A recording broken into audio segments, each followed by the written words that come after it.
Welcome to Basketball Talk Pro. My name is Ron Ekker.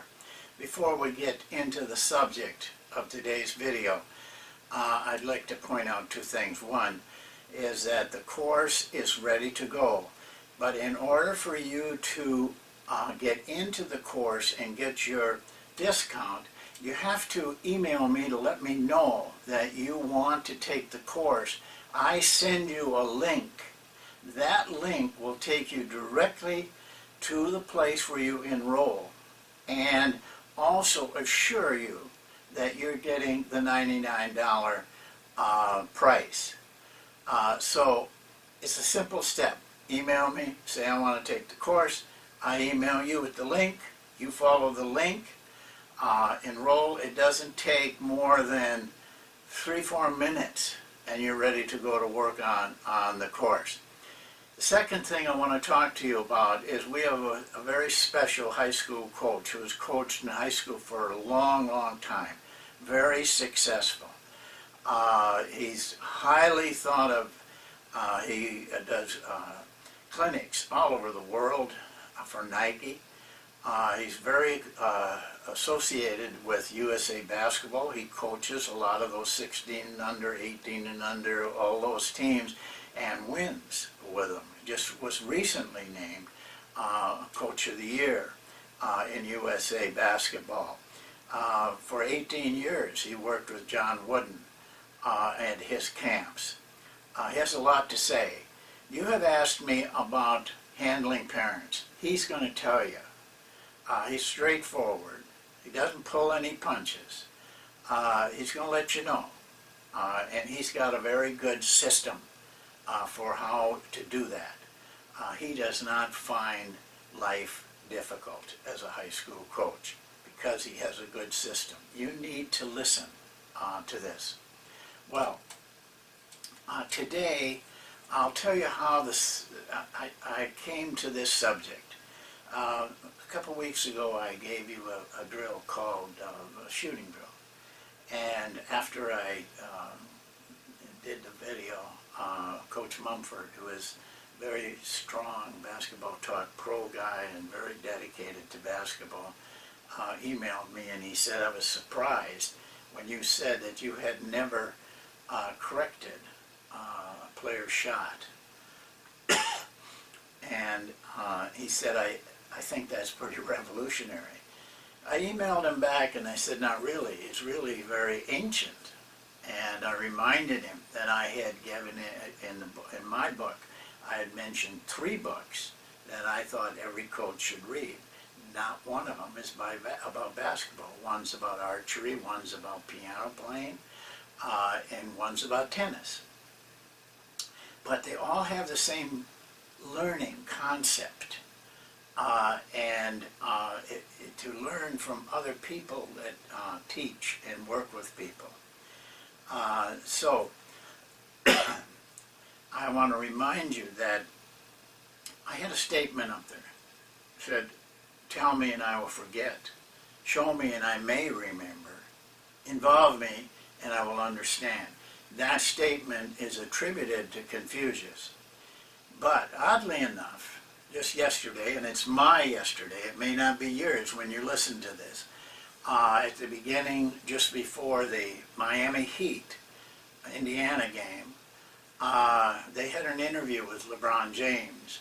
And I'm not sure what the question was that asked him. And I am paraphrasing what he said. But here's what I think I'm accurate. He said, you can't learn from being told. He said, you can't even learn by being shown. He said, you can't learn from books. He said, the only way that you really learn is to do things, to experience it, get experience in it. That's how you really learn. Well, I'm not sure if LeBron, I doubt it, but I don't think LeBron knew of Confucius' saying, but they were talking about the very same thing. And it's that idea that I want to share with you today in the learning process. I'm going to read you a paragraph out of a book.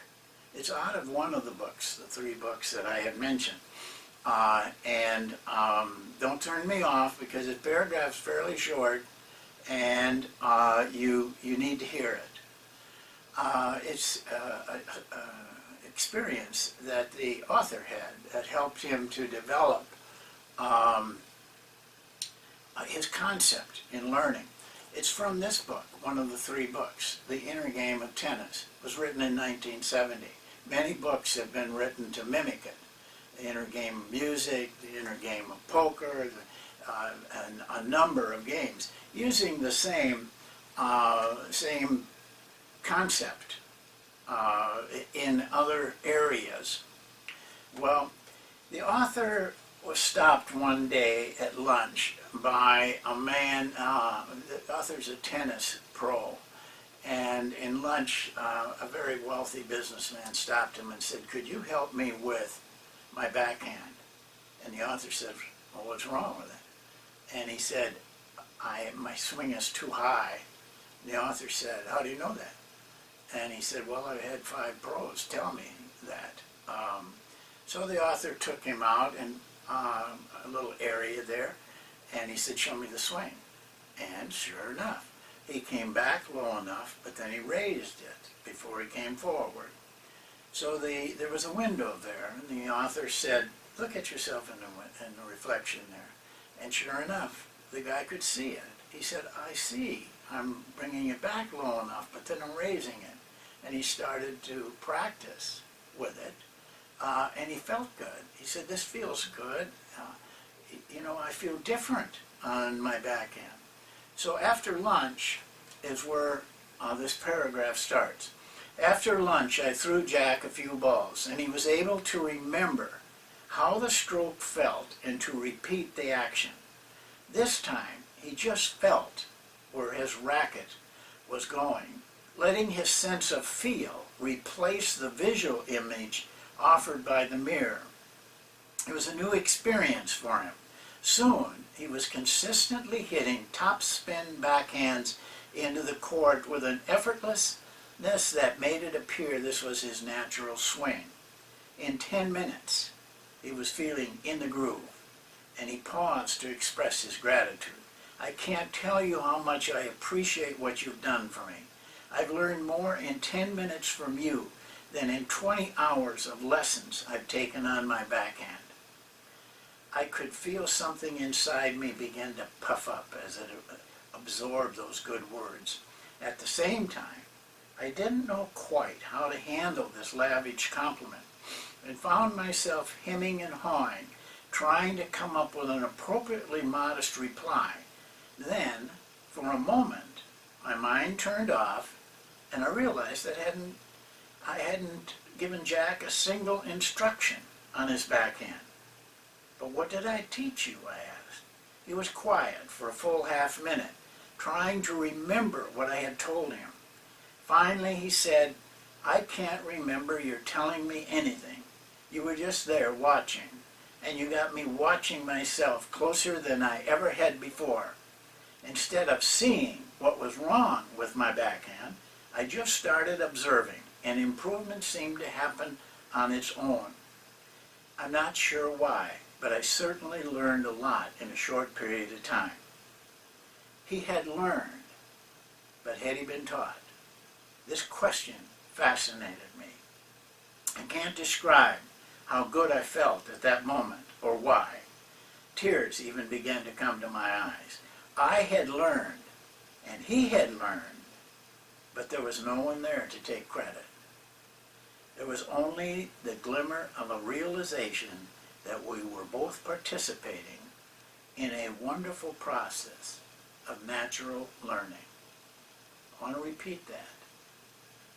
Both coach and player participating in a wonderful process of natural learning. Well, how do you do that? Actually, you do it. You probably learn to walk that way. Probably learn to talk that way. Probably learn you got some direction, but you probably learned to ride a bike that way. You got some direction, but it was those hours you spent on that bike that made you an expert in it. Skateboarding, Not a lot of parents can teach you much about that, or coaches. Uh, you experienced it. You got involved in it, and it taught your body how to do it, just like it did that man with his backhand. I had a very very strong witness to this. In the winter, where I live, it's very cold in the winter. I can't run outside. So I go to a fitness center during the winter months. It has a track above it. The track overlooks 2 basketball courts. And as I was going around, I always got there very early. They don't open until 6. But I was there because I wanted to do my workout early. And there was a man that came onto the basketball court, one of my first days there, and he had a basketball. Now this wasn't a kid. He was late 30s, maybe early 40s, and he walked to the top of the circle, of the key, where about a 3-point shot is in college and high school, and he began to shoot. He had a terrible shot. He actually got it behind his head and heaved the shot at the basket. Obviously, he didn't even know what shooting technique was. Now, I don't know why he was there every day, but every day he came and shot that same shot over and over and over again. Sometimes he wouldn't even hit the backboard. Very seldom did he hit the rim. So I watched him as each day I was there. He came every day. There was a ritual with him. I don't know why. But one day he made the shot. Swished. And he was excited about that. And so he continued on. By the time it started to warm up outside, so that I could run outside, he had got very good at that shot. Terrible technique. Any shooting coach would have just fainted almost in watching him. But he learned how to make the shot with his style, with his system, with his technique. And that's what we're talking about here. I have a real feeling about education and people teaching. I think they do more harm than good a lot of times. They are so rigid that the shooting has to be a hand here, an elbow here, that they distract from the idea of making the shot. And once you focus on making the shot, which we try to teach in that shooting drill, then all the distractions leave you. You don't think about where your elbow is. You don't think about where your hand is. You don't think about whether it's a good shot or not. You don't think about the crowd. You don't think about the coach. Your focus is very strongly on one thing, making the shot. And the body takes over. Your brain and your body take over. They're smarter than any coach. And they're smarter than you if you let them. But if you break the circuit between the mind and the body by instruction, you get short-circuited. Now, everybody needs direction. They also need time on their own to learn. As I said, everyone does that in a different ways. But back to LaBron. My guess is, and I was surprised, my guess is that he had this figured out by himself, doing exactly what I'm proposing and what the author in this book proposes. We take ourselves too serious as teachers. I've said it many, many times. You've got to take yourself out of the process and let the player learn. Give them a chance to learn. You know, I made 3 assignments here, and this is the last thing I want to talk about. This is an area that I have to talk a lot about because it's endless. the actual functioning of it, and you have to learn it. But I gave you, it was really 3 assignments. One was the Detroit Piston assignment. I didn't give you any instruction there. I just gave you direction, told you, and gave you 3 questions. You were to answer them, that's all. I did, and I gave you a film of a drill in our defense, and I asked you to tell me the corrections that were necessary as you saw the film, which players, hopefully to increase your vision, to increase your knowledge of the rules, to make you more aware of more people than just one. It's a tremendous assignment. I really wanted you to get involved. Only one guy did. Only 7 guys did on the first assignment, the Detroit thing. But those people were excellent. They learned a lot. Now, I've never asked them if they have. I just feel in my body that they learned more with that than what I was telling them. But it's hard work.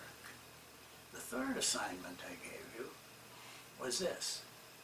Every week, do a film, break down a film, read a book, talk to a coach. Those are all private things. Those are all things you do on your own. Nobody's there. Nobody gives you credit. It's what you do on your own. I'm willing to bet that no one is doing that that's listening to me, except me. I try to do that every week. It's not hard. But here's what you have to learn. You've got to put some work into it. You're so excited about when I put a drill up. Drills are easy. They're just a part of coaching. They're not the most important part of coaching. You have to get over that. What you're doing is trying to shortcut your process. You're saying, give me a drill. I don't want to think about it. I don't want to do the work to make up my own. I don't want to even do the work to learn it properly. Just give it to me, and I'll show our players how to do it, and you'll fail. Most of the time. I'd say a lot of the time. You have to put something into it. Listen, if you want to be in this profession, if you want to be a professional coach, you got to work. You can't be lazy, and that's what laziness is. When only 7 people did that Detroit assignment, only 1 did the other assignment. I doubt anybody is following the 3 places. But if you did that, all of that, you would be very, very surprised at how good coaching gets. Well, that's it for today. But listen, I got a big response from the shooting drill. I got a big response from the rebounding drill. I won't get that big a response from this particular video. When they see it's not a drill or something, they won't come on. And yet, this is much more important than those 2 drills I gave you. I can give you drills. You know, I don't use a lot, but I know a lot. That isn't the purpose of this course. It's to teach you how to coach. Listen, have a nice holiday here, but don't forget about basketball, and remember this, we meet on Monday night, and on Monday night we get a chance to really discuss many of these things. So that's it for today. We'll see you next time. Thanks.